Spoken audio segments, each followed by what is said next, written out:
ইমরান না সাপের গর্তে তো হাত দিচ্ছে, এবার সাপ কাটলে সাপের বিষ তো একটু নিতে হবে তাই না? এটার জন্য তুমি রেডি থাকবে। এই যে গাইস সব প্রুফ নিয়ে আসছে, আপনাদেরকে একটু শোনাই। ওর যত কুকর্ম কুকীর্তি সবকিছু আস্তে আস্তে ফাঁস হবে, আপনাদের টাকা আমি বিষয়টা শুনে নেই। আমার সংসারটা এটা হচ্ছে এটা হচ্ছে আলম হাসান, যার বয়সের সাথে ইমরানের সম্পর্ক, যার কারণে ডিভোর্স হয়েছে, সে তার মুখ থেকে সরাসরি বক্তব্য। আমার সংসারটা ওরা সবাই মিলে নষ্ট না করলেও পারতো। এখানে 4 জন লোক প্রত্যক্ষ এবং পরোক্ষভাবে জড়িত। করছে কি, ও ইমরানের সাথে ও তখন থেকে রেগুলার কথা বলে। তো ও যখন বাপের বাড়ি, তখন ওই সিজুকা সময় আমার কই দিল যে ইমরানের সাথে আপনার বউ কথা হইতেছে, আপনি দেখেন। তখন রাত বাজে 1টা।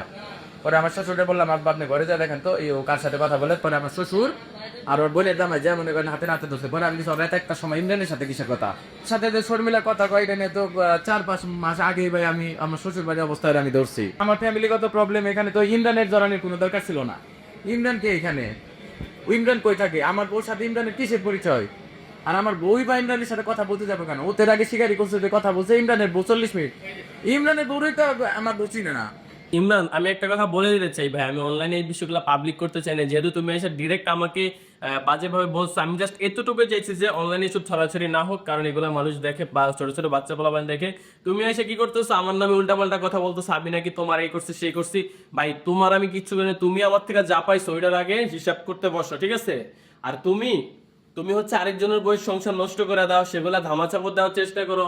প্রত্যেকটা এভিডেন্স আমার কাছে আছে। আমি ফার্দার একটা কথা বলে দিলাম, যদি তুমি উল্টা পাল্টা কোনো কিছু করো, এটা তোমার জন্য ওয়ার্নিং। তুমি হয়তো ফেসবুকে অনেক কিছু করতে পারো, অনেক ইয়ে করতে পারো, বাট আমি তোমার ওয়ার্নিং দিয়ে দিলাম, তুমি যদি উল্টা পাল্টা কোনো কিছু করো, তোমার প্রত্যেকটা জিনিস, তোমার কোন জায়গায় কোন আকাম কুকাম করে এসো, সবকিছুই কিন্তু আমি ছাড়তে বা পাবলিকের সামনে আনতে, তোমার রিয়েল চেহারা আনতে বাধ্য হব। ঠিক আছে ইমরান, ভালো মতো বলে দিতেছি। একটা কথা আছে শোনো, বাপের লগে বেয়াদবি করতে নেই, ঠিক আছে? তুমি ইমরান, ঠিক আছে তুমি ইমরান, বাট আমি আমার জায়গা থেকে তো হ্যাঁ। সো একটা জিনিস মাথায় রাখবা। আর ওর যত দেখেন গাইস, আমি হচ্ছে সরাসরি যে আলম হাসান, এই যে আলম হাসানের সাথে আমার কথা হয়েছে। তো প্রত্যেকটা জিনিস এই ছাড়াও ওর বিভিন্ন ধরনের যায় ঝামেলা আছে, এগুলো হচ্ছে আমি বলতে চাচ্ছি না, কারণ ভাই অনলাইনে জিনিসগুলো পাবলিক করা যদিও ঠিক না, কারণ খুব বাজে বাজে জিনিস।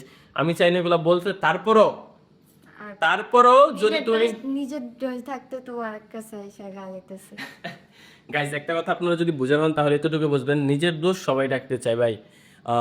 আমি তো ভাই 5 বছর ধরে সংসার করতেছি, আজ পর্যন্ত কোনো মেয়ের সাথে যাই না, কোনো মেয়ের সাথে কথা বল। তোমার কেন দরকার অন্য বেরির সাথে কথা বলা, আরেকজনের বউর সাথে কথা বলা, আরেকজনের সংসার ভেঙে এখন খুব শান্তিতে আছো নাকি? পারলে তুমি যে সংসারটা ভেঙে দিচ্ছ ওই মেয়েরে তুমি বিয়ে করে দেখাও, তুমি বিয়ে করে দাও। তোমার কাছে তুমি যার কিছু সংসার বলছো মেয়ের দায়িত্ব এখন তোমার নিতে হবে, এটা অনলাইনে এসে তোমার ক্লিয়ারেন্স দিতে হবে, ক্লিয়ার করতে হবে। ইমরানের যে আমি পীর সাহেব কই, এমনি এমনি করে সে আসলেই পীর। সে দুনিয়ার সব ধরনের আকাম কুকাম করবো কইরা, সে সবার কাছে ভালো থাকবে, সে সবার কাছে হিরো, সে সবার কাছে কি। নিজের দোষ থেকে সবাই ক্লিয়ার করবো। তো আমি তোমার ফার্দার এই কথাটা বলে দিচ্ছি, বাপের সাথে অ্যাটলিস্ট লাগতে আইসো না, ঠিক আছে? খুবই খারাপ ভয়াবহ অবস্থা, খুব খারাপ। আমি তো হয় কখনো চেতি না কারো প্রতি, কিন্তু তোমার প্রতি চেয়েছি কেন তুমি ভালো করে জানো। তুমি ভালো হয়ে যাও, এক কথায় বললাম তুমি ভালো হয়ে যাও।